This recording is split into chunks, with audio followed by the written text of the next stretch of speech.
Think geese are just noisy lawn ornaments? Think again. In this episode of the Farm2Table Direct Show, we reveal why these feathered friends are the ultimate homestead helpers. Meet Susanne Gonzalez, a homesteader who turned her health crisis into a journey of discovery and resilience. After battling cancer, Susanne found strength and healing in her choices she made for her farm and family. Think geese are mean? Susanne from Secret Garden Farms is here to prove you wrong. Discover how her health journey influenced the innovative ways she integrates geese in her 25-acre property. From natural lawn mowers to pest controllers, geese are the unsung heroes of sustainable farming. Stay tuned to uncover how Susan's battle with cancer transformed her approach to homesteading and why geese are essential to her farm success.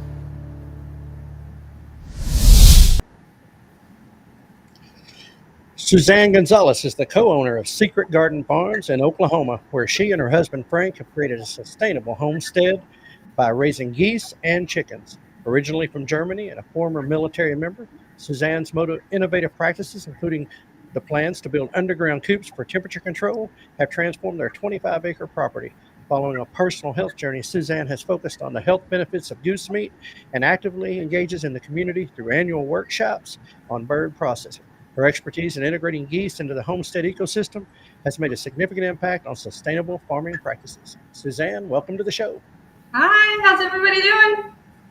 All right, so we're excited to get started into this. I'm learning a lot about geese over the last few days, working on everything. But before we get started, I want to tell everybody to stick around to the end, because if you happen to be chatting over in the side, you are automatically entered into a chance to win at the end of this show a 1-pound bag of the Farm2Table Direct coffee. All right, bro, can you tell them which one you think we ought to give away this time? Do you want to move over to whiskey barrel aged, or do you want to stick with the cowboy coffee?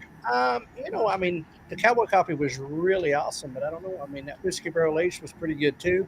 I'm a fan of this particular one right here. It's called Blonde. Blonde. Okay. Yeah, it's a medium light, and it's really good. But the whiskey barrel aged did really good at the expo, at Okie Expo. And a lot of people like that. But we got a lot of comments on the whiskey barrels. So let's do that one. All right, so we'll do whiskey barrel aged tonight, and so one lucky winner will take that home with them. I will be doing the Rolo tonight once the names go on the basket, and then we'll be pulling that winner out, and you'll get to do that. Somebody's got a horn. What is that? A duck horn? That is notifications on a phone or something. Okay, so anyway. All right, so let's get into this. Tonight we're talking about, how geese work on the homestead's ecosystem. And I'll just start off by saying, what inspired you to start homesteading, and why did you initially choose chickens? So homesteading really wasn't a choice from the start when we relocated to Oklahoma. We just wanted to get out of the big city, get rid of the hustle and bustle, live a more quieter country life. I kind of missed the life that I had in Germany, living in the country, and just the farmlands, the nature. And big city after 20 years just became a lot, especially both of us were in the military, and we both were seeking like that more quieter life, a little bit more time to relax, let our hair down, and not have to struggle so hard to survive, because you kind of live paycheck to paycheck in these bigger cities, especially when you live in California, New York, places like that. So when we first moved here, really homesteading wasn't even on our radar. It was 2018, life was good. It was pre-COVID. It's kind of hard to remember a time before COVID, I feel like. But so then we moved here June of 2018, and in January of 2019, just 6 months after we moved here, I was diagnosed with cancer. So after that, we spent over a year just battling cancer. My initial diagnosis was stage 4, which then got downgraded to stage 3B, being that spot in the hip had receded.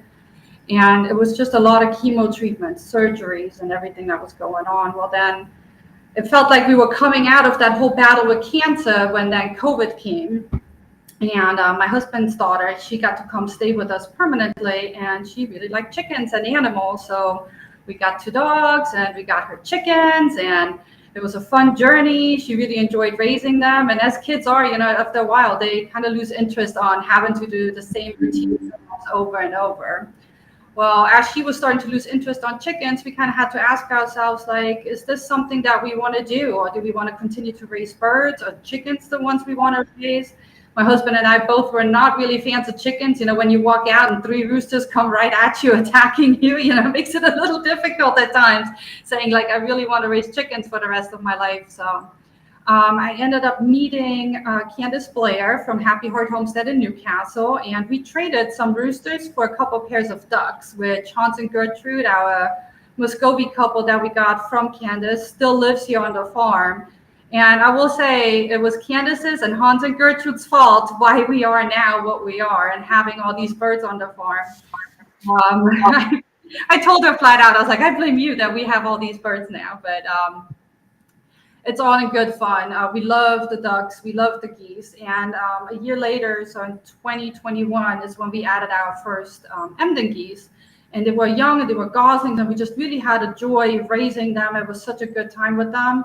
And that's when we really said, you know what, like, ducks and geese is what we really love. We still have chickens too, but ducks and geese is where our hearts are at. Especially geese, they bond to you so closely. It's a closer bond than a dog if you really raise them from the egg up. I talk to my eggs. I know this sounds crazy, but while the eggs are in the incubator, I talk to them. I'll talk to them while they hatch.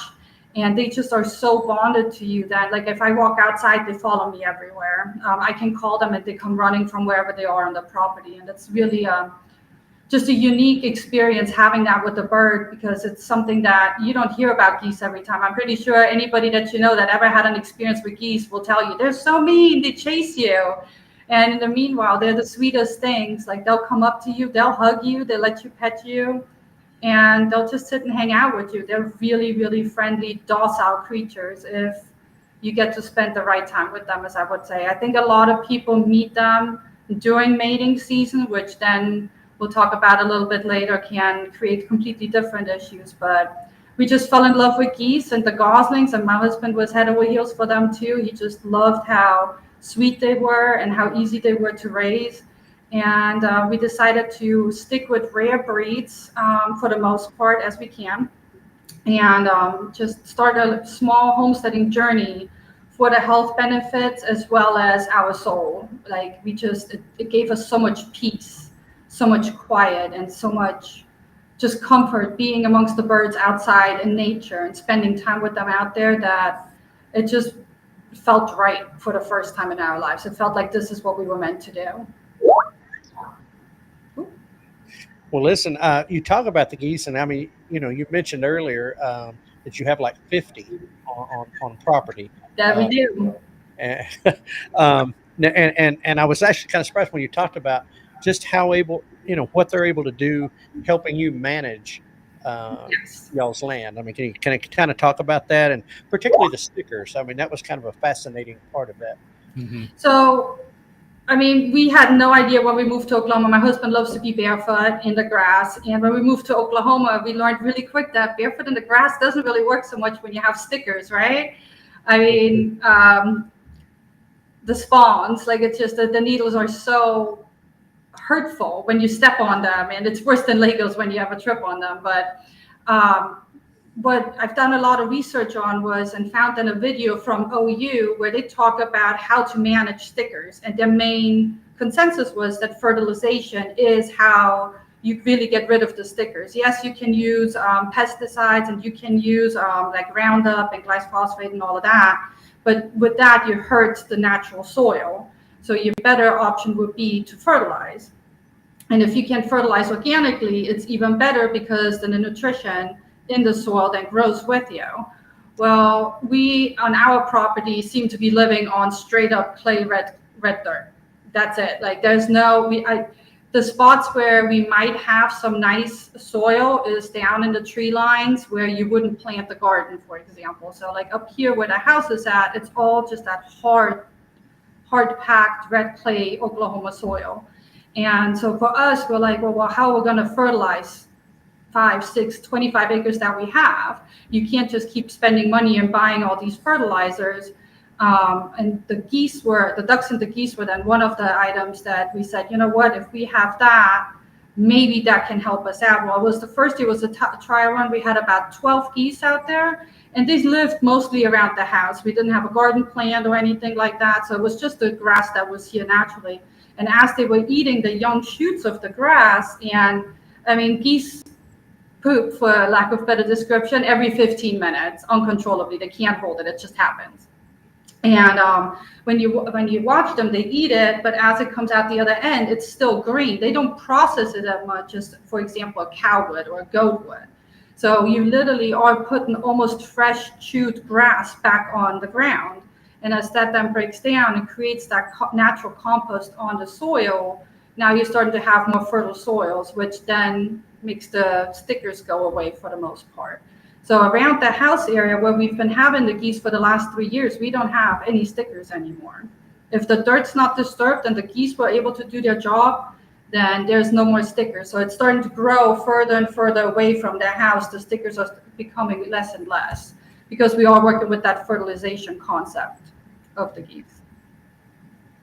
And so I found that really fascinating about how it gets rid of stickers. And I was like, well, you know, how does fertilizing your yard and that sort of thing get rid of stickers? And you answered that here today. And when they mow your grass, if you know, for lack of a better term, Right. is it that they just eat the grass itself? Is that how that works? So we do actually have different breeds. Some of them are a little bit pickier than others, like my Sebastopols. They love that young, fresh green grass, right? I mean, they will gnaw that down almost to the root. Whereas the cotton patches, and as the name says, they actually were used originally in cotton and cornfields for farmers to weed out the weeds. They were really used to actually weed eat in between the corn rows and in between the cotton rows.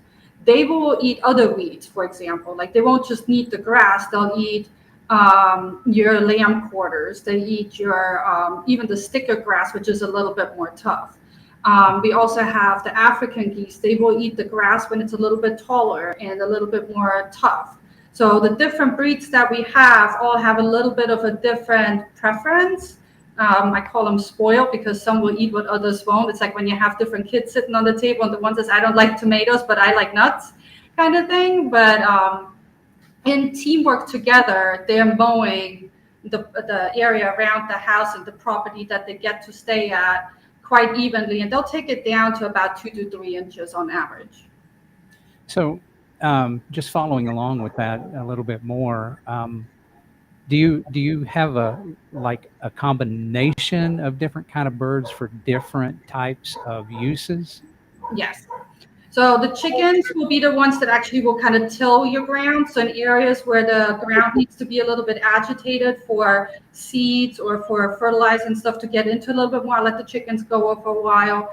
The duck poop itself is a different type of fertilizer. It's a little bit more harsh, I would say. So in areas where you don't want something growing right away, having the ducks on it helps a lot. But we do more of a rotational grazing. We're kind of like we'll go over it at different times to have their effect on it. And then the geese will go over it and then we'll eat that grass. Where the ducks will go for the bugs mostly, and they'll eat some grass as well, but the geese will mostly eat the grass and some bugs. So each bird on the property has a little bit of their function, as well as what we got them for in terms of flavor, their meat flavor itself too, as we do consume them. Right. So if you had a selection or just a little handful, 2 or 3, which breeds would you combine together to make that work the best? I mean, as far as keeping the lawn free of stickers and the grass relatively short. And I also understood, and this is kind of a second question on that, is that chickens will get in your garden and they will damage the garden. So how do you keep the chickens and the ducks in the proper places? That would be kind of hard, I thought. So we do work a lot with mobile fencing. We use the Premier One poultry fencing a lot, where we section it off. So like right now, I have a garden in the front and in the back of the house as a test trial, just to see, where's the sun at, which plant does better where. Like I have the same plants in the front as I have in the back. And the ducklings do fit through that fencing though. So they will come in and where I have my squashes and my pumpkins, and they will eat the squash bugs and the other bugs that are in between off. The chickens are not allowed in that area because they will destroy your garden currently. Now, when it comes time to take the fence down, even the chickens get to go over that garden and till it back up and root through it and find the rest of the seeds and everything else that's there for them. And then the geese actually, I figured out this year, really enjoy the leaves of the squashes and the pumpkins. Like they will reach through that fence just to get a good leaf going. So spoiled again, like they would rather go after what's close to the home versus spreading out a little bit and getting their grass. But a lot of it is to creating these different areas, creating different smaller ecosystems on the property. Like I have to do, being that it is so dry out here, and the ponds are further down on the hill, I dug 2 ponds already up here, and the plan is to add 3 more. So when it rains in the spring, that water gets caught and hangs around a little longer, so you don't have to worry so much about, using your well water and pumping all of that. And then with those, the different ponds, we also build smaller enclosures for them for breeding areas and breeding pens that are covered with soil and more underground in order to keep the temperatures more even for them while they're in those breeding areas. Well, we're going to get into a little bit of the underground stuff here in just a minute, but I'm going to circle back just a little bit on like that combination. Like if you were to say, this is my perfect combination for doing everything that I want it to do, what would the breeds look like? So I probably would choose the Muscovies because they are from the duck breeds. They are just fierce bug hunters. Like you can see them darting all over the property. They will eat your flies, your cicadas, your crickets. I mean, they will find it, they will hunt it, and they will do this all day and all night.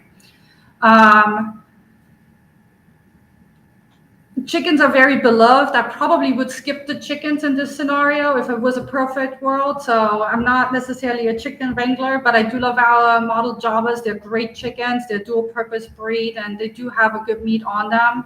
However, they can be extremely destructive even to nests. So like having them next year, we're planning on having them in their own enclosure during breeding season. So they can be a little bit less destructive.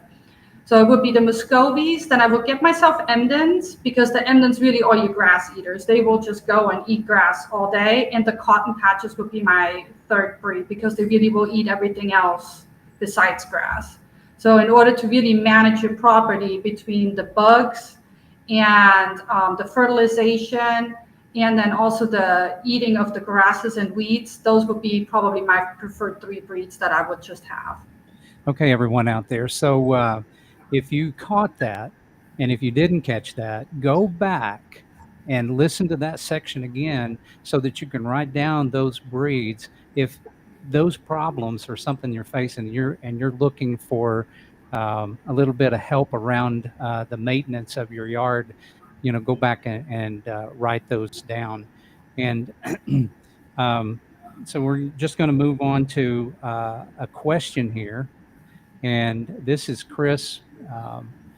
And she said, do you have a favorite, your favorite of favorites? I would say that the combination there was probably a mixture of your favorites. Do you have the one that you just love more than anything else? I will say it's always probably going to be a hand-raised gosling that turns into a goose or a gander because and at that point, really the breed doesn't matter as much. Although I have to say Africans are fun, but they're really loud. So they probably would not make my favorite top 10 list if they didn't have a job on the farm. But my absolute favorite breed probably would still be the Emdens. They're just really sweet. They're very docile, but they also have a show of force when it needs to be. So they are more independent and they're a lot more hardy than some of the other breeds are. So I've got another question here, and this one's from Heather Glasser. Mhm. And she says, "Have you ever had pilgrim geese? If so, what has been your experience with them?" Do you know Heather, by the way? I do. Okay. She's on one of our groups in Secret Garden Farm, and we chit chat in between. Hi, Heather. Okay. All right. Hi, I Heather. do have a pair of pilgrim geese. This was our first season with them. Very sweet geese as well. Almost look very similar to the cotton patches, depending on the pattern of the cotton patches. And they're just bigger than the cotton patches. Good temperament, not very loud, I would say. And I really do enjoy having them on the farmstead. Okay, so I just want to remind everybody out there again about the coffee giveaway, and I had someone ask us, "What if we don't drink coffee?" I bet you know someone pretty close to you who does drink coffee.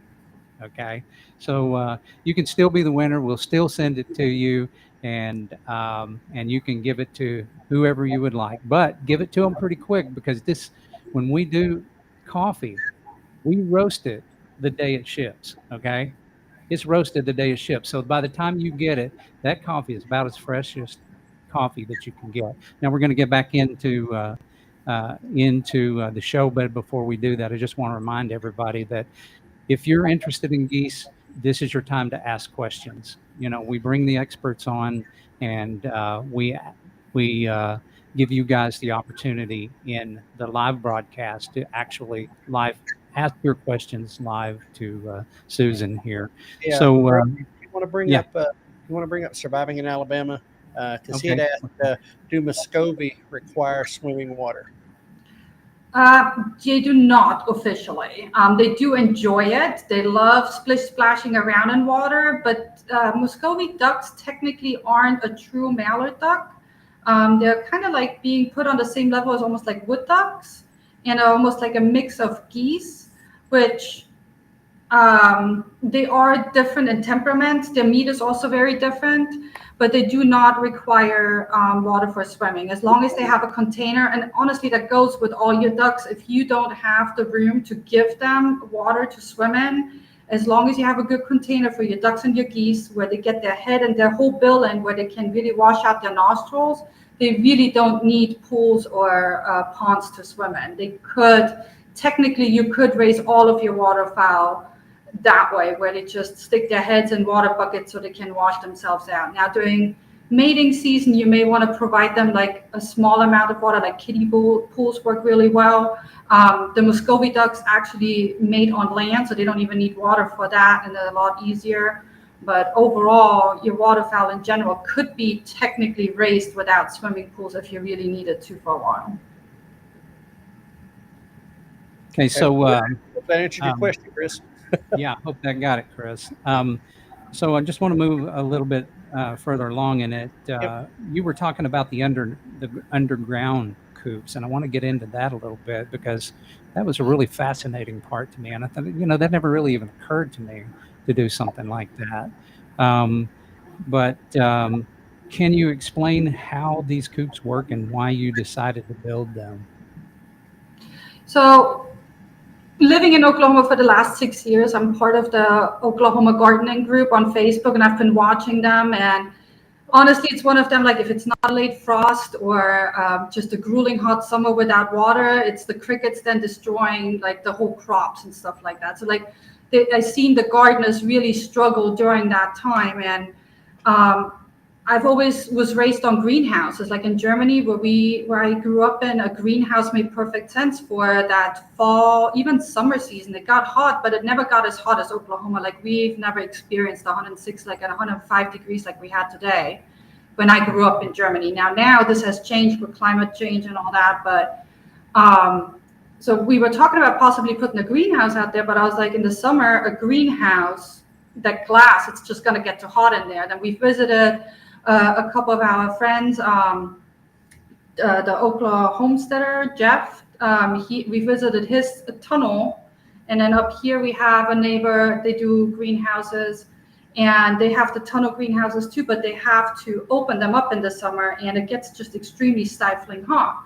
Well, so if you get the fruits and the vegetables through the summer, what do you then do in the winter? Now, in the winter, those hoop houses and even the glass greenhouses don't really function.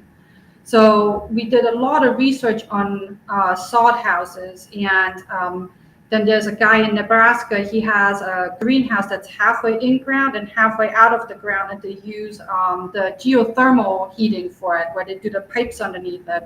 I was like, well, that's a really expensive greenhouse. I mean, for that kind of a money, you literally can go to a local farm and buy your organic produce all year round. So what can we do here that will benefit not just us for growing produce and fruits and vegetables year round, but also help us produce something for our birds and keep them safe? And that's when we came up with trying to go completely underground and not have a glass roof. We're going to do it all solid. It's going to be dark in there technically, but we are painting the walls white with lime to prevent mold and all that once we're getting to that stage. And will be using grow lights in there. There might be a front section that might get a part of a glass roof or like a window up there. But for the most part, it's really going to be 7 to 10 feet on the ground, depending on how far I get down there, and between 50 and 75 feet long, 6 foot wide, in order to grow year-round fruits and vegetables, and also to grow some tropical trees down there as well. So now the geese and the chickens, do they get to go in there also? Did I miss that part? No, you did not miss that part. So the ducklings for sure are going to go in there. The chickens are going to get an underground coop themselves. The ducks and the geese, they're getting partial undergrounds. So what I'm doing is I cut IBC totes in half and I put them next to each other to have that stable metal cage. And I'm covering that with dirt, about 3 feet of dirt on top of it, in order to help them. Especially a lot of times they end up sitting on nests when it's already like in the 90s, 100s outside. And that's actually, and we've tested it out in a couple of spots this season, it actually stays a good 15 to 20 degrees cooler in those underground coops than it does in regular wooden coops, for example. So you're preserving the life of the eggs too that they're sitting on, because a lot of times these moms, they get so stressed out sitting on these nests in that heat because they only get up once a day. And we've had it where when it was too hot, ducks would get seizures because when they then drink water, they get that water seizure from it. And this really has helped them hatch out their own clutches in a more safe manner for them. So we're doing different types of underground coops for the ducks and the geese on the property, but the chickens are getting a complete underground coop.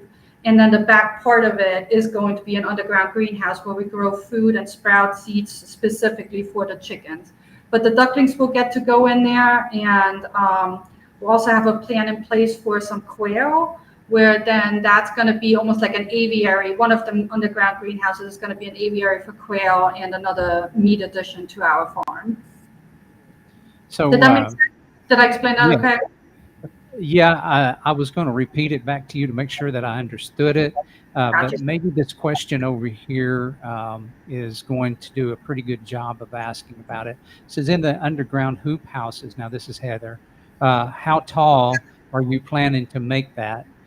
Also, how will you pollinate? Hand pollination, or is there an outdoor vent pollinators to come in to pollinate your crops in there? Now, she's speaking about the crops portion, but I was really interested in also what is the height of the coops for the chickens, the ducks, and the geese?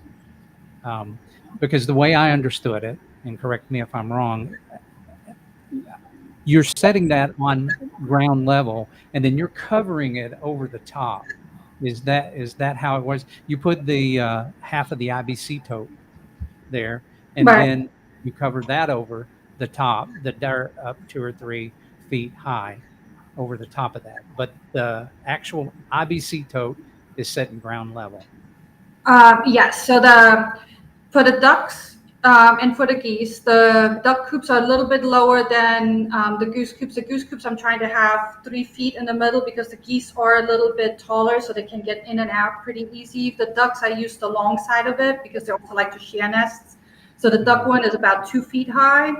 So then we're very fortunate on this part of the property that the house sits on a hillside and then it all goes downward. So the ponds and the coops, they're always set on that hillside. So yes, the IBC toad will be on ground level. and then it's covered with another 2 feet of dirt. So it's becoming like that hill, and then in between are partitions for them to have their own little runs for their breeding areas, especially the geese.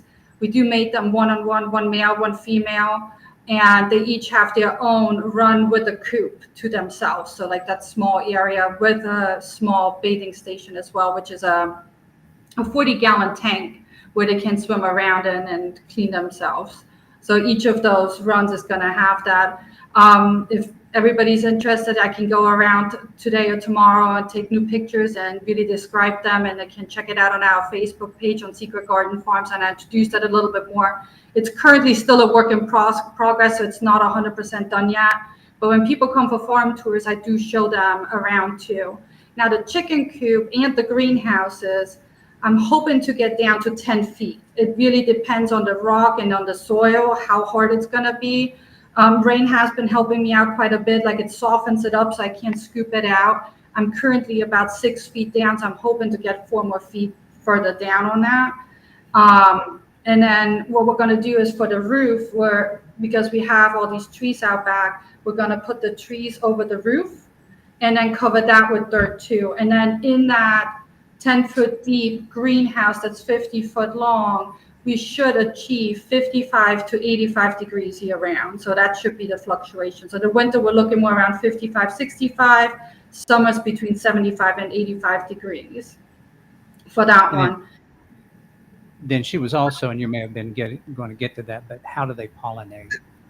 Yeah, and that's still something we're trying to figure out. I definitely want to get ladybugs for it.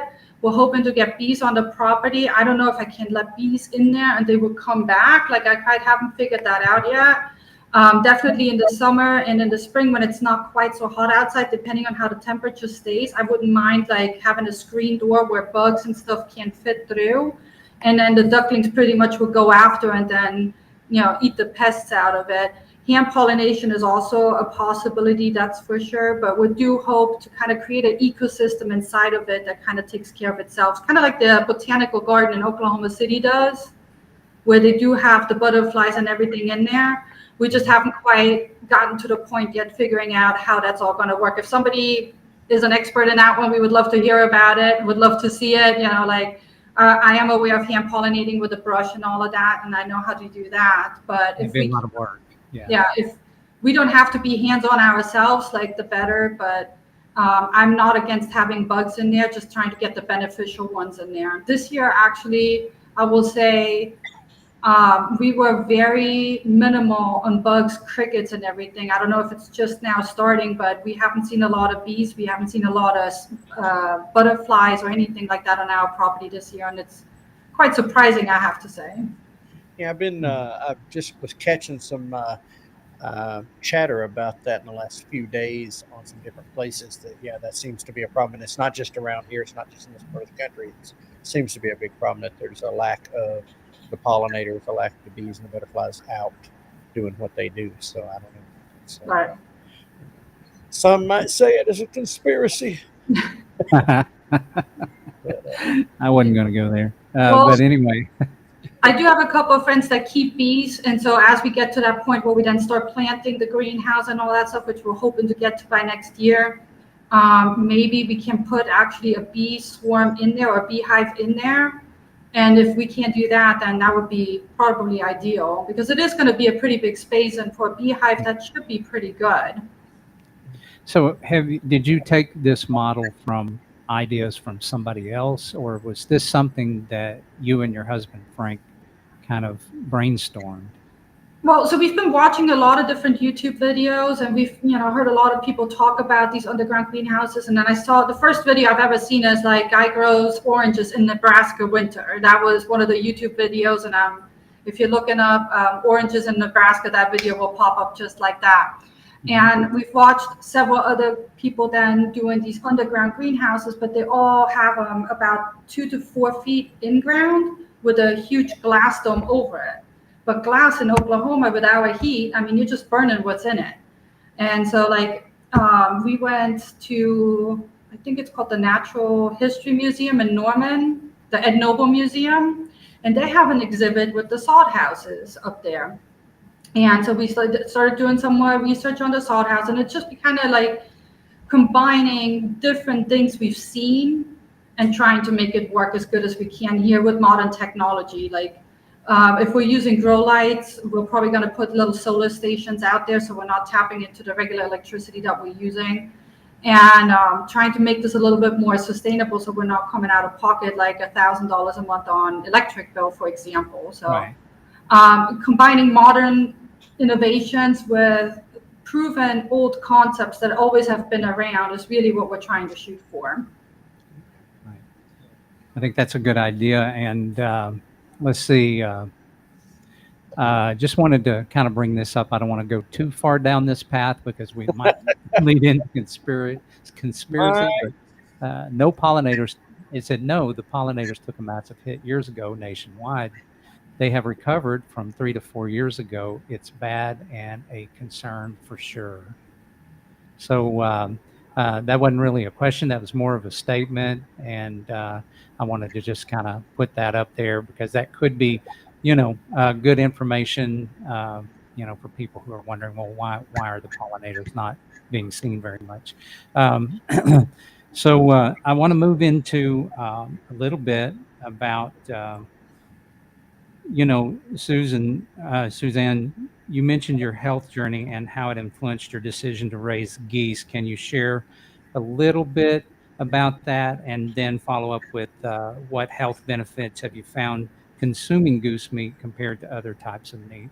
What makes that a good choice for our own natural health? So they say make food your medicine. Yeah, absolutely. It's kind of interesting. Like I feel like it takes like a really big medical, almost emergency in people's life to really realize what's going on around them. It was a huge wake up call, and like the first thing the nurses would tell me is like, cancer loves sugar, so stay away from it. Like, and it does. Like as soon as if you're living on a high sugar diet, especially processed sugar, we're not talking honey necessarily, but processed sugar and processed food diet, cancer will grow exponentially faster than if you're living on a natural diet, for example. So really learning what foods are good for you. I grew up in an area where modern medicine was there, don't get me wrong, but there was a time and a place for medicine and a time and a place for grandma's old remedies, if that makes sense. Right. And so I grew up on, you try the old remedy first and the way things were handled before modern medicine. And if that doesn't work, that's when you go to the doctor. And like we were almost dying every single time by the time we went to the doctor. Go ahead. Yeah, I was just saying that you're getting a good thumbs up there. Do everything you can for your own health first, right? Include preventative in that. Right, absolutely.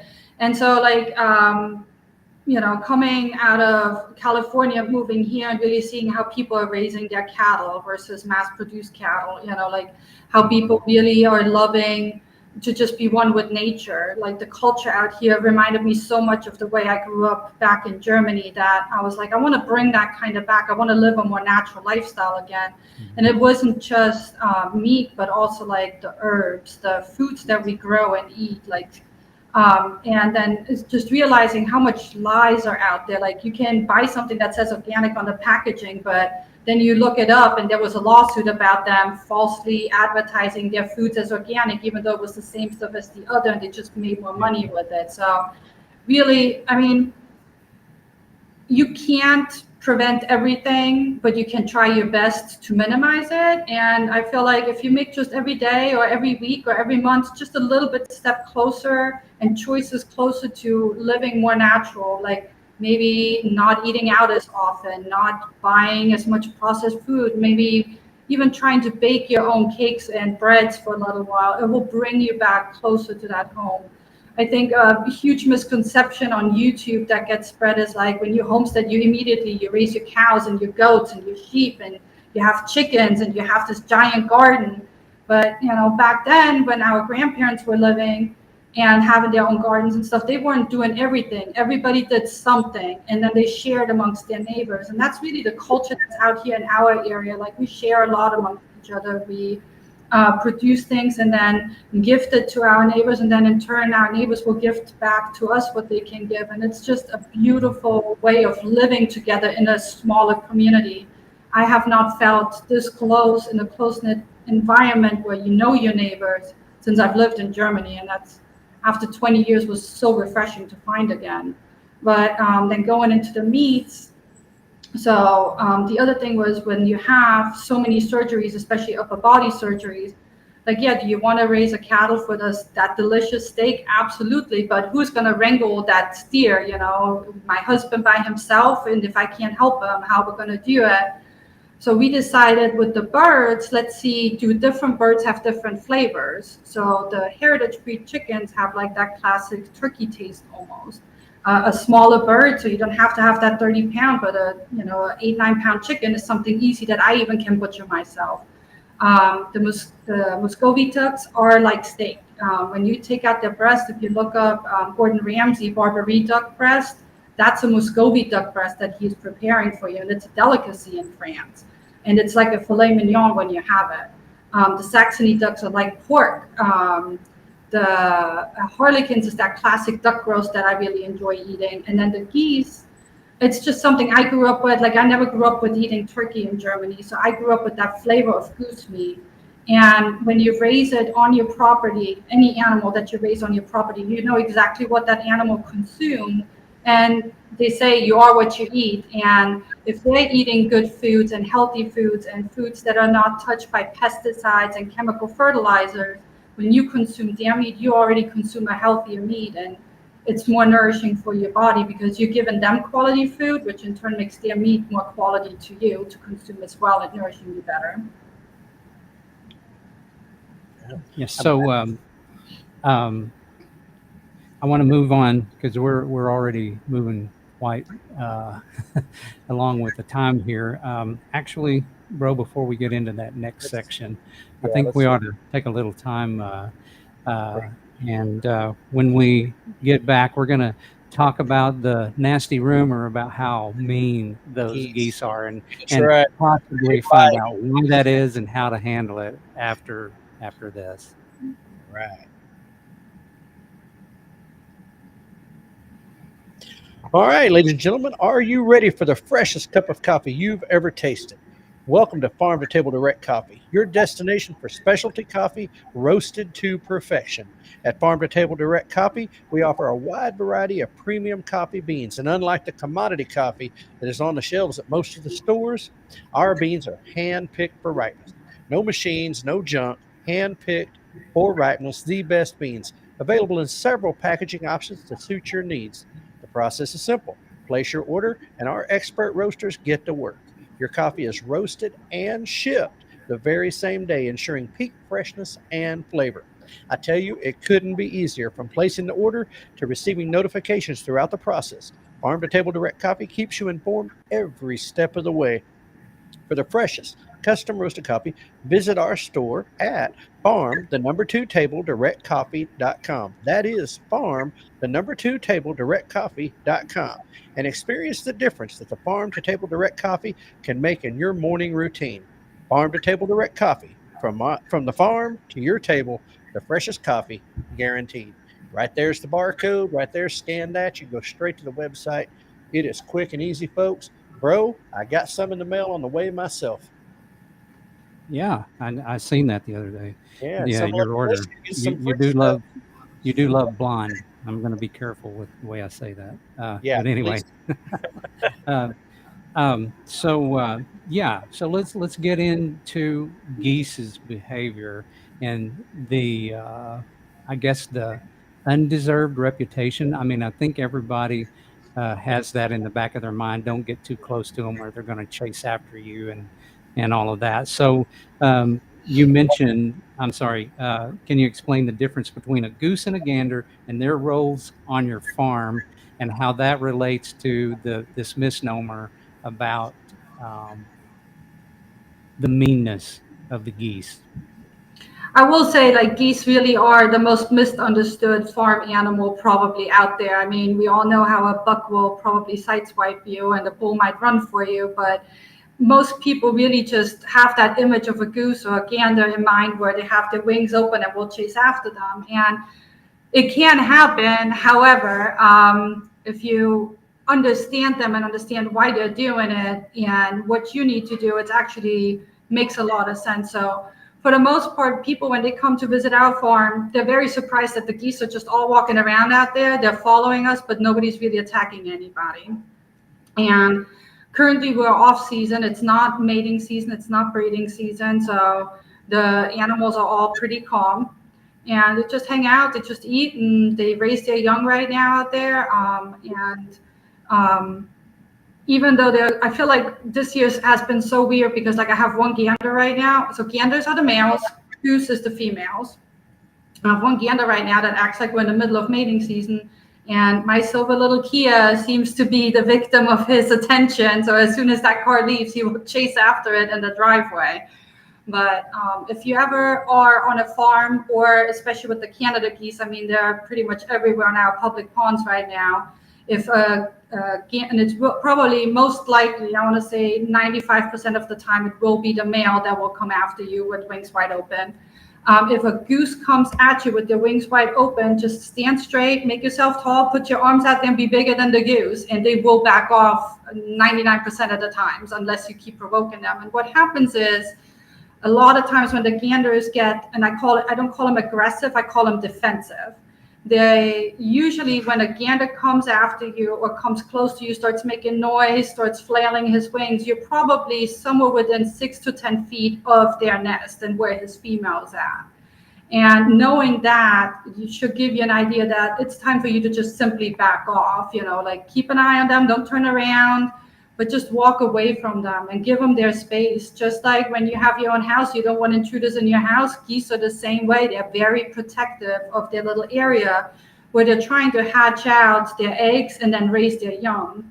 So during the 30 to 36 days, depending on the goose breed, that it takes for the female, the goose, to sit on that nest, the gander literally holds watch, and he will walk back and forth, and he will make sure that she's safe and secure, and he will defend her during that time. Once the eggs hatch, he's actually in charge of raising the children, and the mom pretty much just walks along, but he does most of the raising. So a lot of times when we hatch goslings out of the incubator here, once they're a certain size, we put them outside. There's always a gander or two that's wanting to raise them, and they will take the goslings from us from that point on, and they will take care of raising the goslings for us. So during mating season is usually when that more defensive behavior of the gander and the goose too, she will honk louder, will come out, and which starts typically, and I'm going to say typically in a normal year, in December, and will last sometime between March and April, which this year has been extremely good. We had such a mild winter that it started more in February and actually lasted into July this year. So it has shifted a little bit, and with these colder days in between, like it just seems like the poultry world is a little bit out of whack right now. But as soon as you see that behavior, they pair up. I know a lot of farmers will tell you a gander can handle 2 or 3 geese. And while that might be true for others, I have not found that to be true on our homestead here. We made them up one-on-one because even though a gander will have 2 or 3 geese with them, he will only like one, and that's the only one he will mate. He'll take care of the other 2 that will be in their gaggle. That's what they call a group of geese. And he'll defend them just as much, but actually mating, he will only one here on our homestead. Now, I'm not saying that doesn't happen on other homestead or with other breeds, but here that's what we have found to be true. And also, just a little follow-up on that. Whenever they are brooding, I know that in our earlier conversation, you said something about not allowing the chickens and the geese to intermingle during that period of time because it's dangerous for the chickens. Can you kind of address that a little bit? Well, so what happens? Let me start with this. So like the chickens by themselves, if they go in where the geese are at, a lot of times what ends up happening is they destroy the nests because they just root through everything, and then it makes it really hard for the goose to actually hatch out their nests. Now, this is when you have how we have it, the geese in their own separate breeding pens and the chickens free ranging, for example. So we separate the chickens to make sure that they're not interacting with like the duck or the goose nests. Now, a lot of people, and this is really one of the misconceptions of YouTube, they call it like, oh, why you should get a guard goose, or how your goose defends your chicken flock. What ends up happening is people will get a goose or a gander. They're not really gender specific of what they're getting. And they will put that one goose, which as a gosling is completely friendly, is raised with the chickens, in a small space. Now, the little gosling gets bigger, and most chicken coops really aren't giant. And then they lock that goose or that gander up at night with their chickens. Well, even a gander can have a favorite chicken if they're in the absence of a goose. And that will be, in his mind, his mate. He could mate her and kill her, which, if you know about chicken anatomy and duck and goose anatomy, chickens really don't have a reproductive organ coming out of them in order to penetrate the female chickens. But the ducks and the ganders, they have spirals, is what they look like. They almost look like little corkscrew noodles. And when they come out, when they penetrate the chicken, it actually rips out their intestines and really can hurt them severely. So when they're in a chicken coop, as a gander, for example, with a chicken, and say he has his favorite chicken that he's trying to protect, everything that's in that coop during mating season is now a threat to him. It's too close. Like if you're in a 4-foot space with 10, 12 chickens and the gander, it's just such a small space. I don't think they intentionally try to kill or hurt the chickens. It's just they're in their space and they're trying to defend their space, especially if they have a chicken or a goose in there with them that they're trying to defend from the chickens. And that's really where the issues come with having the different breeds in too small of a space together. Same thing with the ducks. Like you will hear a lot of people saying like you can't have drakes with your chickens because the drakes will kill the chickens. Well, it's not on purpose. It's usually that either there isn't enough female ducks for those drakes to mate with, or they just have a drake with some chickens, which usually, unless it's mating season, isn't an issue either. However, during mating season, that drake, just like that rooster, will try to find himself a mate, and that's how injuries then happen to the chickens. And I really feel like that's why geese and even drakes from the duck world are kind of misunderstood in that part, because during mating season, it's really not their fault that they're trying to find themselves a mate when you have them in a chicken coop in a small space area with them. So giving them space during breeding and mating season will curtail all of those issues and will prevent you from having losses due to being defensive, having to defend their nest, or even, having their little scuffles where they fight it out. They just need their space to get away from each other. So do I understand correctly that once the mating season is over, then they can just walk together and they can free range together and everything like that? Absolutely. We got about 300 birds out there right now, chickens, ducks, and geese, and they're all just free ranging together day and night. I don't even close the coops. It's that secure up here right now because we got the whole property fenced in with 2 trained livestock guardian dogs that are trained for poultry specifically. And they day and night just free range together. The chickens go back in their coop at night. The ducks and the geese actually like to hang out on our garage patio because we got the lights on. I feel like they're scared of the dark, but that's where they like to hang out at night. Ducks and geese out on the curb out there just hanging. That is so funny. Well, I mean, it really is kind of dispelling because I shared when we were doing pre-show, my grandmother having a goose. I say goose or gander. I don't know which one it was. It was mean and it bit us, and she used to laugh at that until it bit her. Then it was dinner. So but no, I mean, it's interesting. I mean, so much of what these are able to do, and to that end, and helping people understand this. Y'all do this annual workshop that you kind of told us about. So, kind of what do these workshops involve, and, who can participate? So we do have a Facebook group called Secret Garden Farms on Facebook. So if you want to join that, that's usually where I post it up, and people can sign up to come out to the workshops. The workshops are free. It's pretty much just helping us out, and then we teach you how to do it. During the workshops, we either call chickens, ducks, or geese. Right. And we go with different methods like skinning or plucking.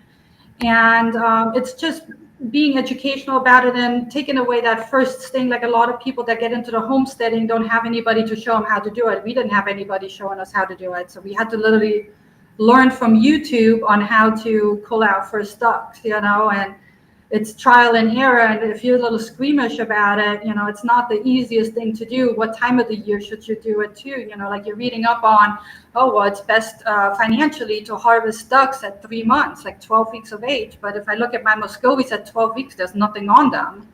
And it's in the middle of summer. It's August. It's 106 degrees. It's too hot out there to cull anything, in my opinion. Now, granted, there's a lot of people that will cull, in the late spring, early summers.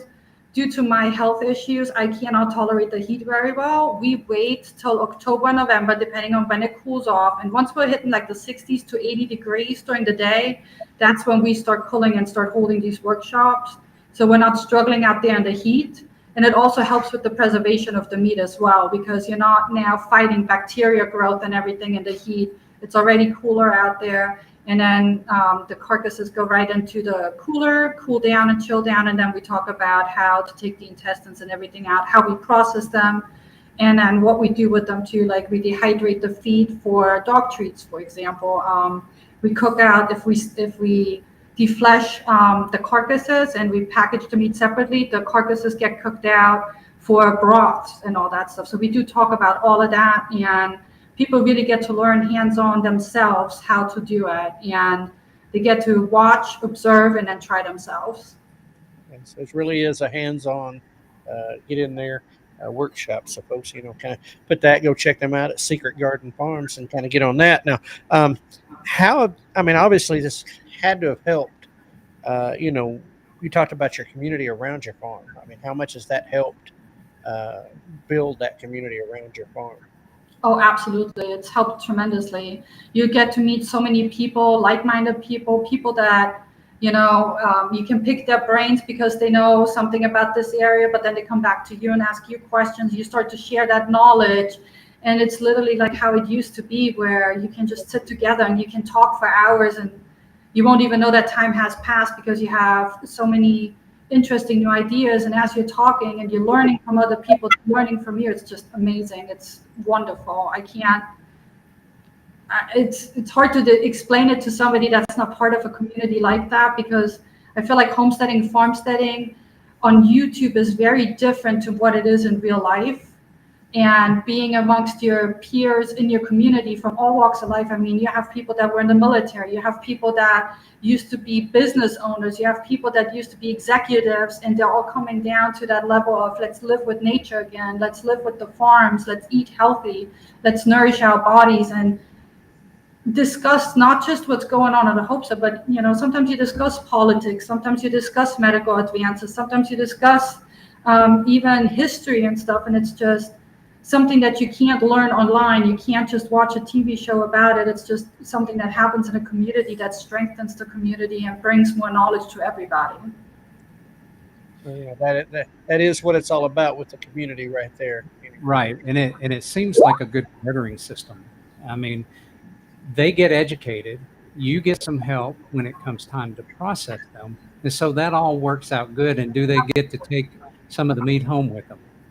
I do think like people do appreciate it too, like that purchase or get birds from us during the hatching seasons, to have that knowledge that, hey, we're diving into that homesteading dream right now, but we don't know how to butcher them. And then saying like, hey, in the fall, we're going to have that workshop. So if you want to learn from us, you're welcome to come back and you get to just learn it.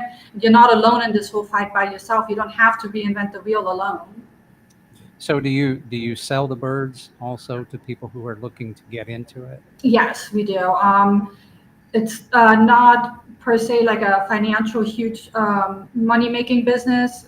We don't do it for that. We do it really to bring the heritage breeds back more, go away from those big hatcheries, because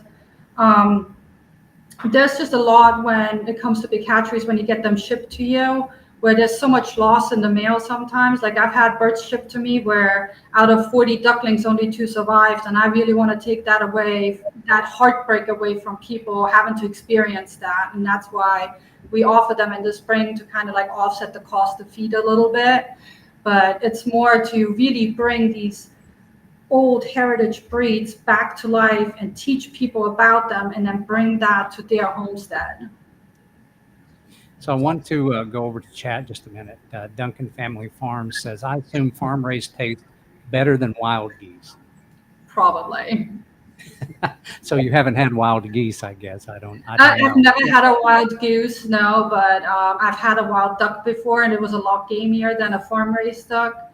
And so when you consider a wild animal and what it consumes and eats, you don't know where it's been, you don't know where it lived, and then a lot of times they have a lot of flight hours, so that meat is a lot tougher and a lot more worked out. It's probably the best comparison to if you have a bull that's free ranged on so and so many acres versus a bull that was just in a barn most of his life. That barn meat is going to be a lot more tender than that bull that really got to walk the grasslands and stuff like that. So it's the same thing with the geese and the ducks. When you raise them on your farm, they don't get quite as much exercise as like a wild animal would. Like our most domesticated goose and duck breeds don't fly like the Muscovies do, so we trim their wing feathers. And the cotton patch geese, they fly too because they're lighter, so we trim their wing feathers. But the other ones don't fly, they just walk around, whereas like a wild Canada goose, I mean, they fly hundreds of miles every year, so the taste is definitely going to be different.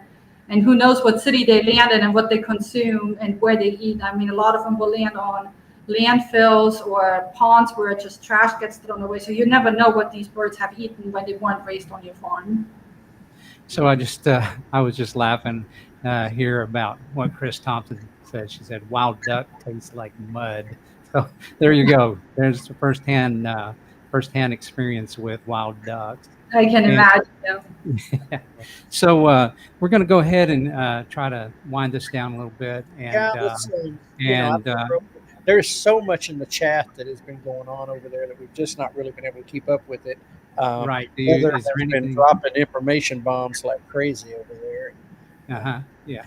So I would encourage everybody to get a chance. I mean, I know we're not going to be able to get through all of it, but go back through and read the chats and kind of some of that, bro. You might want to go through there, scroll right quick and see some of this stuff. I know she had asked what age. This is going way back, but what age do you give the young to the ganders? Usually about 2 to 3 weeks old. They grow pretty fast. I mean, they'll start out like they'll just fit in one hand, and within a week they'll be already standing this tall, and within 2 weeks they're this big. I mean, geese grow very, very fast, and you got to make sure they have the nutrition and the niacin that they need to grow. And so about 2-3 weeks, depending on the weather outside, like we do try to hatch what we keep on the farm later in the season, where the weather outside helps us already. We don't keep them inside very long.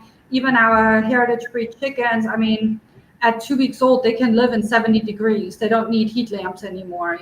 Like a lot of the hatchery birds are dependent on heat and human intervention and care a lot longer than when you have a heritage breed. And that's why we really went with heritage breeds, because you can be a little bit more hands off and they take care of themselves a lot better. And they also have a stronger survival instinct in them than a lot of the hatchery birds would have. Okay, so I just want to talk a little bit about Secret Garden Farm's future plans. Yeah. What are your future plans for Secret Garden Farms? Are there any new projects, initiatives you're excited about? Well, there's always a project on the farm. I'm pretty sure no matter what you're raising and what you're doing, there's always a project. For this year, we're hoping to finish quite a few of the projects first. We're trying not to take on anything new. It's also why we pushed raising quail back for at least another year. But quail is in our future. We're currently finishing the one chicken coop with the greenhouse, and then 3 more underground greenhouses are in the plan on that hillside. 3 more ponds up here on the top 5 acres that we have are in the plan. And adding a couple more goose breeds. I mean, I really like, we started with just the Emdens, and now we have Emdens, we have Pilgrims, we have Cotton Patch, African, we have Sebastopol's full curly in white and gray. and we are looking for buff Pomeranians. So there's quite a few. I'm hoping to find Shetland geese at one point, but it seems like they're just in Shetland themselves. So we're trying to get a couple more rare goose breeds here. I don't think we're going to add any more duck breeds, but we probably are going to try to collect more goose breeds over the years. Now, And a little bit earlier, Susan, you said how many that you were hoping to yeah, the have. dream is to have about 300 to 400 geese on the property, like just 3 have them on the 25 to acres. 400. Yeah, that's the dream. That sounds overwhelming to me. With a goose lady. I don't know. You're going to get a reputation, right? That's okay. I'll be Yeah, a that's goose. okay. Yeah, exactly. So, I mean, who else to ask except for somebody who has plenty of experience with a lot of different geese. So, anyway, I just wanted to, briefly wrap this part of it up and just say thank you to Susanne Gonzalez for sharing her expertise. Susanne is going to be a speaker at the Oklahoma Homestead Rendezvous, which Yep. is going to be September 27th and 28th. So, we just want to encourage people to come out and see her speaking there. And before we get into the rundown of all of the events that's happening and what's coming up next on the Farm to Table Direct Show, I just want to again just say sincerely thank you, to Susan Gonzalez to sharing with us tonight. And there was something else in my mind, and it just blew out into the wind somewhere. If anybody sees it, let me know what it was. But Anyway, bro.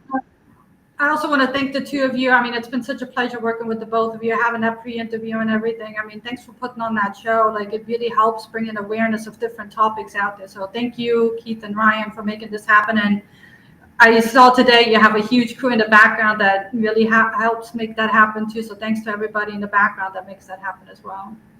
Okay. Thank you for Thank that. you. Yeah. Bro, what do we got coming up? Well, I want to tell you, man, there is so much coming up. Getting a lot of thank yous for sharing on the chat there, Suzanne. I'll tell you what we're going to do. We're going to get the show dates first because those are coming up pretty quick. Next Tuesday at 7 o'clock, we will have Monty Shrunk, Suburban Sodbuster. Going to talk to us a little bit about some beekeeping and that sort of thing. Many of y'all know who Monty is. You've met him out at different events, but he will be with us next Tuesday.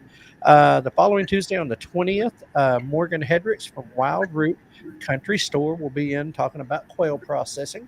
On the 27th, we've had a reschedule. We're going to be doing David Toming with Arrowhead Land Company. He's going to talk a little bit about his journey into what brought them to Oklahoma from California as well. And also, how picking out the right piece of property can really have a big impact on a homestead. And so really looking forward to that. And then we're going to take a little break because, we're going to be heading out of town. We're going to have, of course, Labor Day weekend, but then we're heading to Ozark Homestead Expo in Marshfield, Missouri, September 6th through the 7th at the Webster County Fairgrounds. You can get info and tickets at ozarkshomesteading.com. I've been told be sure to book a place to stay early. Springfield is the nearest city to find hotels. We are booked. We're ready to go. Going to be coming up there. But I have heard they've been talking about some of the locals in the area allowing primitive camping on some of their property is a possibility. So, if you want to throw out a tent or throw out something like that. But anyway, ozarkshomesteading.com, or you can find them on Facebook at Ozarks Homesteading. That is, the lineup is unreal. Joe Salatin's the headliner. Zach Bauer from American Homestead is going to be there. Bo Brown is going to be there talking about some stuff. The list is just too long for me to remember them all right now, I can promise. It's and over 140 vendors. They expect over 4,000 attendees. This place is going to be packed. So we'll be doing that. When we come back from that, without even catching a good nap, we will have Lauren Denny from Simply Country Ranch on September 10th. September 17th, Holly and David Lacey from Glory Hills Farmstead will round out our speaker series. And with that, the next thing up on September 15th is Urban Homestead Expo in Oklahoma City. Oklahoma State Fair on September 15th. Entry included with the price of admission to the fair. This event is being hosted by our friends at Hidden Heights Farm and Keeping It Dutch, who are also the ones who put on the Okie Homestead Expo up in Pryor, and they've been asked to do that. So that's a very selective group of speakers focusing specifically on homesteading in an urban environment. But definitely going to be good to be out to that. And of course, Oklahoma Homestead Rendezvous, McAllister, Oklahoma, at the Southeast Expo Center on September 27th and 28th. We've been talking about. We're sponsor of this event, be speaking. And you can get more information on their Facebook page. That is Oklahoma Homestead Rendezvous. You can find that on Facebook. Got a great list of speakers lined up. We're getting vendors and stuff that are popping in. I know they got food trucks lined up. I've heard something about some live music. A lot going on down there. And I will tell you that, of course, there's no better way than to get involved, get your hands on things. And so volunteers are always needed for that. I know Chris would very much appreciate any help she can get down there putting this together, because it does take a lot of behind the scenes. It takes a lot of work to get this done. So put that on your calendar. Side note, September 21st, Oklahoma Donkey Dairy is having their Hee Haw Health Days there in Luther on their property there. You can check that out at Oklahoma Donkey Dairy. They have a big time for the kids. It's a real cheap thing to do. So anyway, it's that's going to be on the agenda. But that's a good deal. Bro, man, we are booked out so solid between now and the end of September. It's sure. But, yeah, happy to be doing it. And yes, absolutely. I just want to, if you're finished there, I just want to kind of wrap it up by asking Susan how people can reach out to you and get in touch with you, and give them maybe your website information or your Facebook information. Easiest way is always to find us on Facebook or Instagram. If you type in Secret Garden Farms, you will find our Facebook page and our Facebook group. And once you're part of the group, it's easy to ask questions in there, or even just send me a direct message on the Facebook page or within the group, and we'll definitely answer all the questions that anybody can have. But we try to keep it simple, just Secret Garden Farms, and you find us across Facebook and Instagram pretty easy. Okay. Thank you for that. And, well, bro, it's time. For the drawing. Right. So everybody stick around, because if you're in here and you have chatted tonight, you have entered yourself into tonight's drawing for the Farm to Table. That's the Farm2 Table Direct Coffee. And you can find us at Farm2 Table Direct Coffee.com. Now, let me, what everybody's been waiting for. I mean, all the names are in. We got everybody? No, not yet, but we're about to put those names in. Okay. And just rearranging the little Rolo here in front of us. So that's what happens when the staff is early. Yeah, there was an emergency, guys, and a couple of people had to bug out on us. So anyway, so tonight these are our chatters here, and we're about to roll this thing up. But before we do,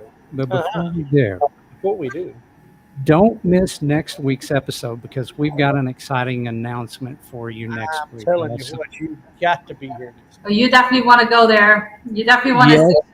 Yes, we did. And Susan, you are sworn to silence between now and then. Don't let the cat out of the bag, okay? But be here next week. Right. But what I will tell you, it does have something to do with the Oklahoma Homestead Rendezvous. All right. Without further ado, let me turn this thing around. I'm a right-handed guy. There we go. All right. Who will it be? Who's tonight's lucky winner for the 1 pound bag of Farm2Table Direct Coffee? And tonight's giveaway is going to be for a whiskey barrel aged. I can tell you, It tastes great. I've had it. It's good stuff. Yep. Now, you said the fresh roasted. Is it already ground too, or you ground it at home? It's up to you. I generally, if I don't know what the person wants, and if they're in the audience, then they can let me know what they like. We'll give it whole bean. We can grind it into espresso. We can grind it into normal. Or if you like to do yours through the French press, we can do that one too. So Nice. just however you like it, that's the way we're going to give it to you. Awesome. All right. Let's see who tonight's winner is going to be. Right. Bro, you got any guesses? I know. Well, it's only one of about. I'm saying Heather. I don't know. Heather. Okay. All right, guys. Here we go. Here's what we got. Oh my goodness, I cannot believe it. Guys, here, I'm going to bring it around to you. She said, "Please stop me." I'm sure you have somebody to share it with that loves coffee. There you are. Way to go. The way she was commenting tonight, I would say she deserves it. Because she's commented a whole lot. Now, everybody in this audience deserves it, so don't take it the wrong way, guys. Oh dear. But anyway, there you have it. Being in Utah is okay. It ships Congratulations to Heather. Oh my goodness. Yeah, congratulations to Heather tonight. And don't anyway, worry. It'll bro, ship directly to your door, Heather. So being in Utah, it's not a problem. Last time I checked, they still drink coffee up there. So I'm sure somebody will be glad to take that coffee off your hands. Right. And I'm probably going to just, since Heather don't drink coffee apparently, I wonder what's wrong with people who don't drink coffee. But anyway, that's just me. That's a different conversation, bro. That's a whole different conversation. But anyway, Heather, we're just going to go ahead and send that to you in standard ground because, whoever you're going to give it to, that's a pretty safe one. Okay. Yeah. So anyway, expect that. I will be reaching out to you. And I will be trying to get your email address, or you can. I'll tell you what we need to do is give them our email address. Heather, email me at Farm2Table Direct at protonmail.com.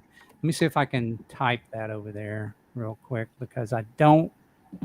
Oh, I can't. I'm out of control over here. My monitors went off over there. Again, bro, I don't know if you can type over there. I don't think you can either because you're not in the control part. Anyway. I have to be. I am right here. Bam. Make sure I got it right, bro. It's going to come up.